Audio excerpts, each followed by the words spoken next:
Wassalatu wassalamu ala asyrafil anbiya'i wal mursalin wa ala alihi wa sahbihi ajma'in, amma ba'd. Hayyikum tahiyatul Islam. Assalamualaikum warahmatullahi wabarakatuh. Waalaikumsalam warahmatullahi wabarakatuh. Alhamdulillah, tsumma alhamdulillah, kita baru saja menyelesaikan salat subuh berjamaah. Mudah-mudahan Allah Subhanahu wa taala menerima semua amal ibadah kita. Tentu kita berharap salat subuh kita ini yang disaksikan oleh para malaikat. Inna Qur'an al-fajri kana masyhuda. Diawali dengan 2 rakaat qabliyah yang pahalanya lebih baik daripada dunia dengan segala isinya. Jamaah sekalian, ada sebuah riwayat, meskipun derajat riwayat ini juga jadi perdebatan di antara para ulama hadis, tapi kita mengambil ibrahnya, mengambil pelajarannya. Malaikat Jibril datang kepada Rasulullah Sallallahu Alaihi Wasallam mengabarkan bahwa Allah memiliki seorang hamba yang taat beribadah. Jadi pokoknya kalau ditanya ibadahnya kayak apa, pokoknya ibadahnya yang terbaik lah. Dan dia beribadah selama 500 tahun tanpa henti. Ya, kerjaannya hanya untuk beribadah kepada Allah Subhanahu wa taala. Kita bisa bayangkan orang beribadah 500 tahun selama 24 jam sehari itu. Yang kita bayangkan betapa banyak pahala yang didapatkan oleh orang tersebut. Sampai kemudian sang hamba itu meminta kepada Allah supaya dia wafat dalam keadaan bersujud, dan itu dikabulkan oleh Allah Subhanahu wa taala. Ceritanya sampailah di hadapan persidangan Allah Subhanahu wa taala. Singkat cerita, Allah kemudian menyampaikan kepada malaikat, wahai malaikat, masukkanlah hambaku ini ke dalam surgaku karena rahmatku. Si hamba yang merasa bahwa dia sudah berupaya ibadah yang begitu panjang, tiba-tiba protes sama Allah, ya Allah, masukkan aku ke dalam surga karena amalku. Kata Allah, kemudian memerintahkan kepada malaikat-malaikat, coba bandingkan amal dia dengan nikmatku padanya. Begitu dibandingkan dengan nikmat penglihatan saja, ternyata ibadahnya tidak sebanding. Apalagi kalau belum nikmat pendengaran, belum nikmat yang lainnya. Artinya apa yang sudah dilakukan oleh si hamba itu ternyata masih jauh lebih kecil. Artinya nikmat Allah jauh lebih besar timbangannya daripada ibadah yang dilakukan oleh si hamba. Nah, ketika ditimbang ternyata nikmat Allah lebih tinggi dan ibadah dia tidak seberapa, maka Allah perintahkan kepada malaikat masukkan dia ke neraka. Ya, otomatis sang hamba merontak ya, meminta, ya Allah, sekarang saya minta masukkan saya karena rahmat-Mu ke dalam surga. Ya. Kemudian Allah memerintahkan malaikat untuk memasukkannya karena rahmat Allah Subhanahu wa taala. Pelajaran yang diambil dari riwayat ini adalah bahwa yang butuh kepada ibadah kita itu bukan Allah. Allah itu enggak butuh. Ya, dalam Al-Qur'an disebutkan Allah ghaniyun 'anil 'alamin. Allah itu enggak butuh apapun yang ibadah kita, puasa kita dan segala macam yang kita lakukan, karena Allah itu adalah kebaikannya untuk diri kita sendiri. Itu yang pertama. Yang kedua, seberapa besar pun ya pahala yang kita dapatkan, yang kita kumpulkan selama di dunia, sesungguhnya tanpa adanya rahmat dan kasih sayang Allah itu tidak berarti apa-apa. Karena siapapun yang masuk ke dalam surga itu berdasarkan rahmat Allah Subhanahu wa taala. Makanya wajar dan pantas kalau kemudian Allah memerintahkan kita untuk bergembira dan berbahagia ya. Qul bi fadlillahi wa bi rahmatihi. Karena emang nilainya luar biasa, tak terhingga ya rahmat Allah Subhanahu wa taala. Nah, berbicara tentang rahmat Allah Subhanahu wa taala, dalam Al-Qur'an Allah menyampaikan janganlah kamu berputus asa untuk mendapatkannya. Ketika kisah Nabi Yusuf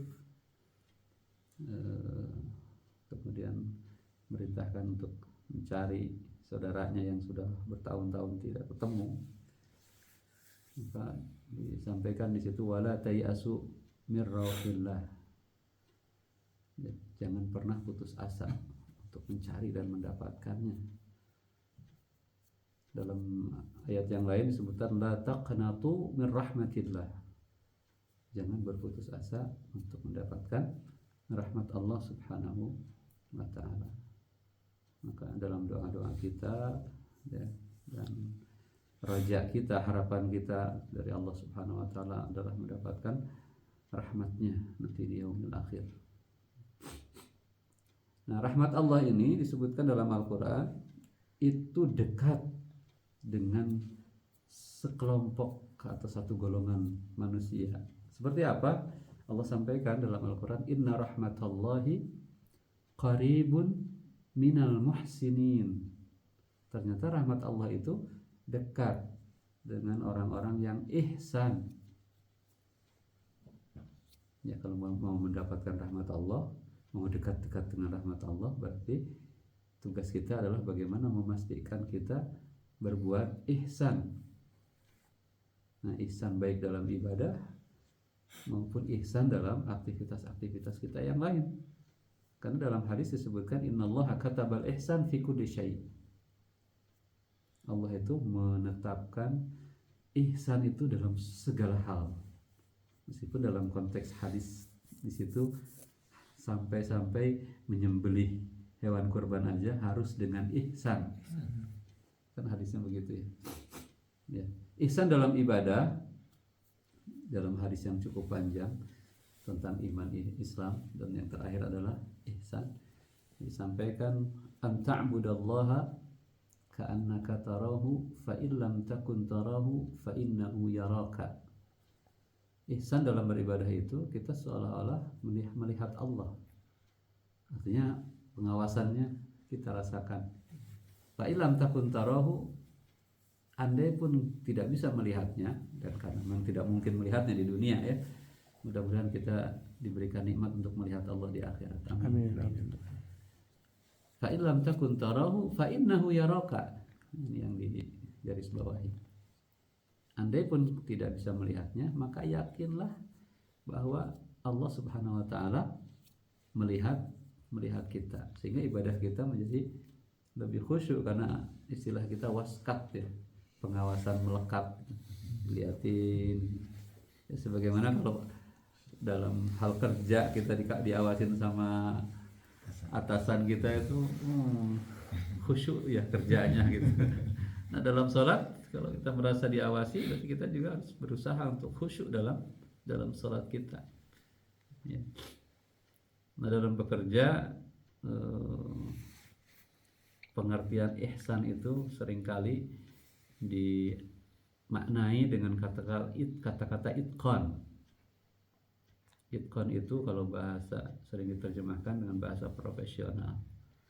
Artinya dia betul-betul mengerjakan sesuai dengan amanahnya dan kapasitas yang dia miliki, mengarahkan segenap kemampuannya untuk melaksanakan amanah dalam pekerjaan.